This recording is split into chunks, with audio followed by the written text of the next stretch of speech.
மாவட்டம் நாங்குநேரி மாணவன் சின்னதுரை மீது மீண்டும் தாக்குதல் நடத்தப்பட்டிருக்கிறது. கூடுதல் விவரங்களோடு இணைகிறார் செய்தியாளர் ராஜா. ராஜா, வணக்கம். விரிவான விவரங்கள். வணக்கம்.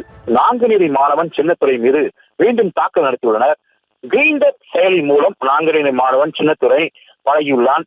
இவன் பழகி ரெட்டியார்பட்டி மலைப்பகுதிக்கு வரவழைத்து 5 பேர் கொண்ட திருநங்கை கும்பல் சரமாரியாக தாக்கியுள்ளது.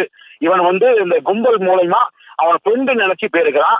ஆனா ஃப்ரெண்ட் இல்லாம திருநங்கை என்னது அங்க போனதுக்கு அப்புறம் தெரிய வந்திருக்குது.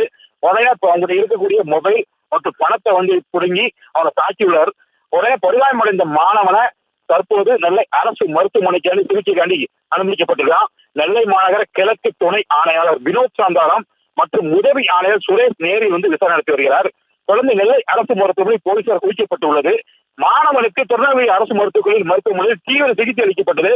தொடர்ந்து தற்போது அங்க மாநகர காவல்துறை துணை ஆணையர் வினோத் சாந்தாராம் மற்றும் உதவி ஆணையர் தலைமையில மாணவர்கள் தீவிர விசாரணை மேற்கொண்டு வருகிறது. இதனால் ஒரு பரபரப்பு நிலை வருகிறது.